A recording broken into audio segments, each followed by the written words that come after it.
reversible window, a state trajectory that can appear and be reversed. Control group, if similar destabilization occurs but is accompanied by irreversible damage. It does not meet the definition of reversible. Why it's crucial?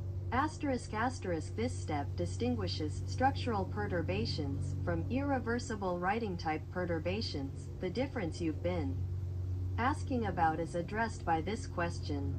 3. A comparison with real scientific history. How neuromodulation went from unable to explain how it works to truly saving lives. I chose deep brain stimulation, DBS, neurostimulation as a comparison because it best fits your logic of state regulation, reversible and controllable intervention, and it has already saved many lives. Stage 0. Conceptual controversy. Like your current situation, many people in the early stages also questioned, isn't electrical stimulation also a disturbance? Why is it more controllable than medication? The points of contention were almost identical to today. Will it cause global disruption? Isn't the unclear mechanism of action just pseudoscience? Where is the reproducibility? Stage 1.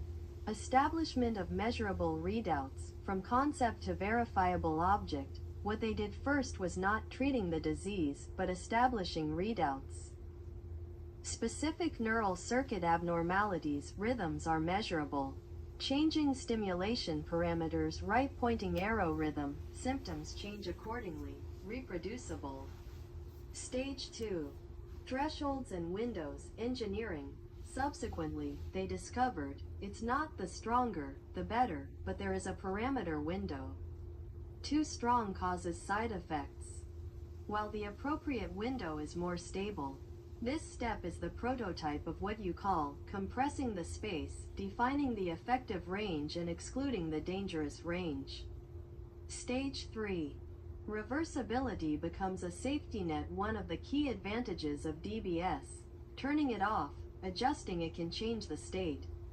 Unlike irreversible surgery or gene editing, it's not permanent. This is the value of reversibility, not zero risk, but manageable risk. Stage 4. Standardization and reproducibility. Finally, it entered. Multi-center trials, parameter standards, indications, boundaries, long-term follow-up. Thus, it transformed from like science fiction to clinical guidelines. The conclusion you want. Science doesn't rely on sounding like a cure, but on